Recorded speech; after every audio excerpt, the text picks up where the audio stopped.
Hello and welcome to the channel study with Shubham. 13 जुलाई 2026 के current affairs में समूह का स्वागत है। तो चलिए शुरू करते हैं हम अपने पहले प्रश्न के साथ।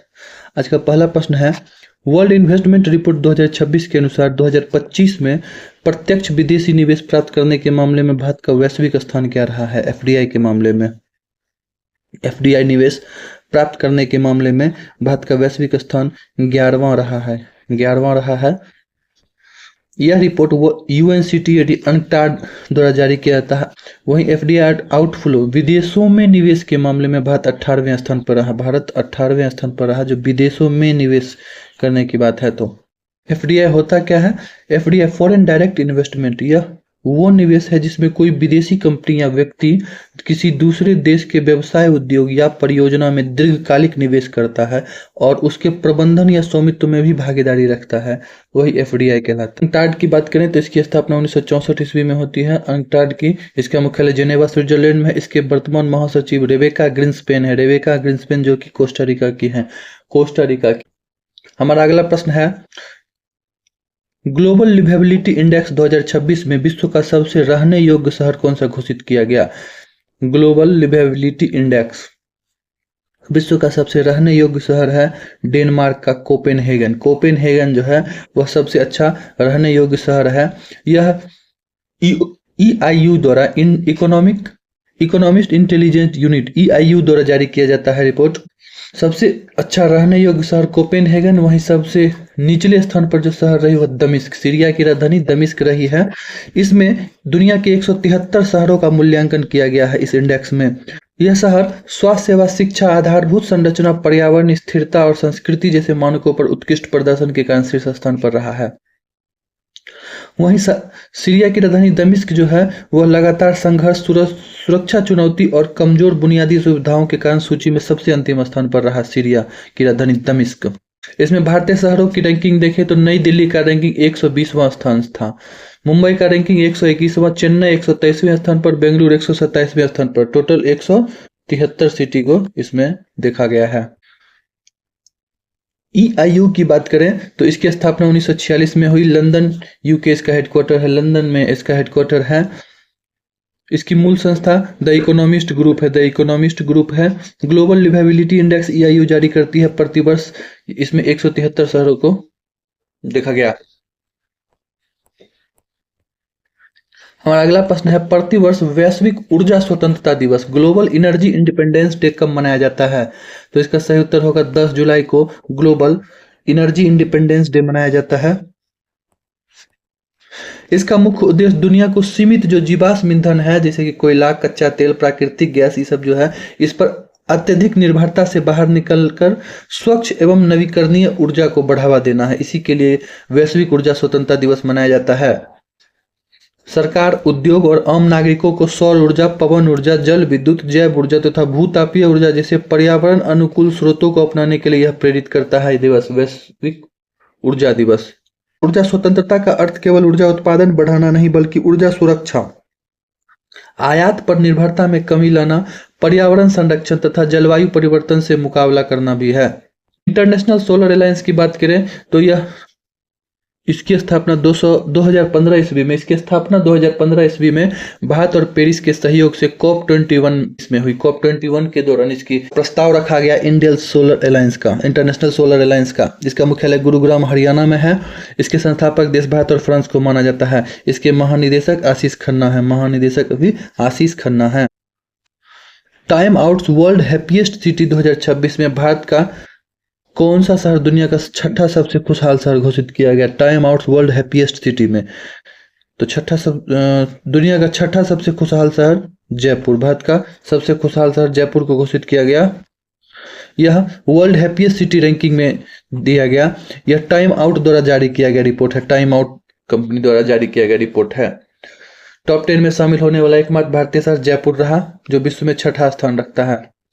यह सूची दुनिया भर के लोगों के जीवन की गुणवत्ता, सामाजिक जुड़ाव और सांस्कृतिक वातावरण के आधार पर तैयार की जाती है। यह सूची टॉप 3 सबसे खुशहाल शहर, बाथ जो कि इंग्लैंड यूके में है, बाथ नामक शहर सबसे खुशहाल शहर, पनामा सिटी जो कि पनामा में है, और ग्वादलजारा जो कि मेक्सिको में है।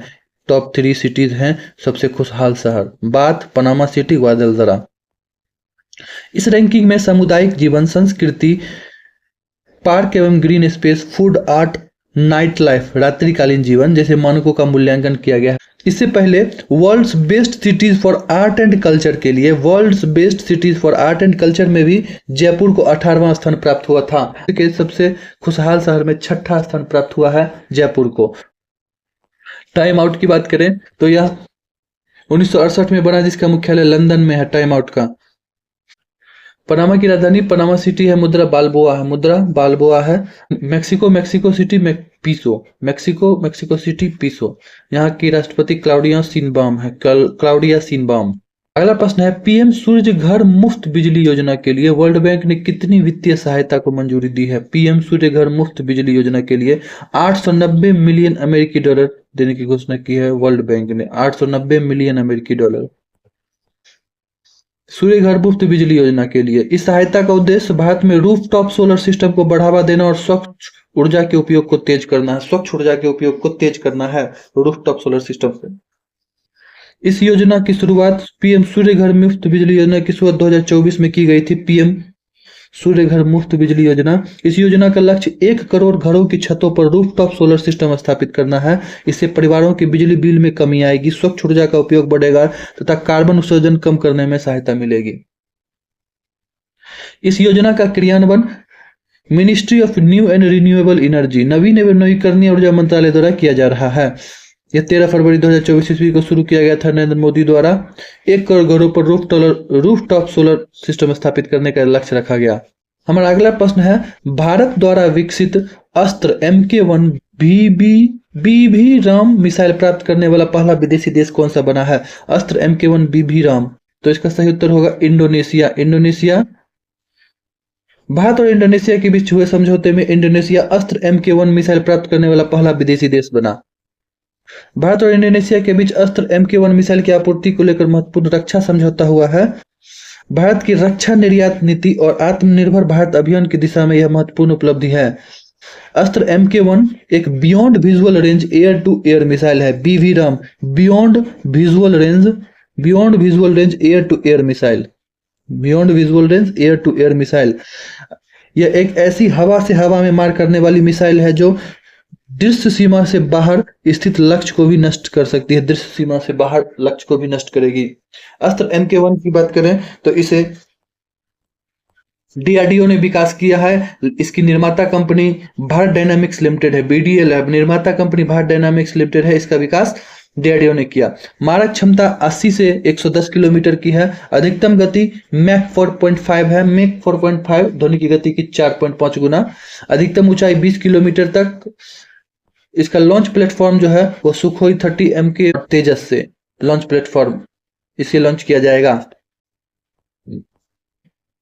अस्त्र MK2 की बात करें तो ये इसकी 200 किलोमीटर मारक क्षमता है। MK3 की 350 किलोमीटर तक मारक क्षमता है। DRDO 1958 में बना। इसका मुख्यालय नई दिल्ली में है। इसके अध्यक्ष राजेश कुमार सिंह है। DRDO के राजेश कुमार सिंह है अध्यक्ष। रक्षा मंत्रालय के अधीन काम करता है। भारत डायनामिक्स लिमिटेड 1970 ईस्वी में बना। भारत डायनामिक्स लिमिटेड इसका मुख्यालय हैदराबाद तेलंगाना में है। यह रक्षा मंत्रालय के अधीन मिसाइलों एवं अन्य रक्षा प्रणालियों का निर्माण करता है। इसका मुख्य काम है मिसाइलों एवं अन्य रक्षा प्रणालियों का निर्माण करना। इंडोनेशिया की राजधानी जकार्ता है। नई राजधानी नुसंतारा बनाई जा रही है। नुसंतारा। यहाँ इंडोनेशिया की मुद्रा रुपया है। इसके राष्ट्रपति प्रबोवो सुबियांतो है। इंडोनेशिया एशियान की संस्थापक सदस्य देशों में से एक है। एशियान 1967 में बना था आसियान। आप लोगों से प्रश्न है, बताइएगा हाल ही में नरेंद्र मोदी को इंडोनेशिया का सर्वोच्च नागरिक सम्मान दिया गया, तो उसका क्या नाम है? कमेंट बॉक्स में लिखकर जरूर बताएं। हमारा अगला प्रश्न है, ग्लोबल एयर पावर्स रैंकिंग 2026 में भारतीय वायुसेना को कौन सा स्थान प्राप्त हुआ है? ग्लोबल एयर पावर्स रैंकिंग 2026 में ग्लोबल एयर पावर रैंकिंग 2026 में भारत को तीसरा स्थान प्राप्त हुआ। भारतीय वायुसेना को तीसरा स्थान प्राप्त हुआ है। यह world directory of modern military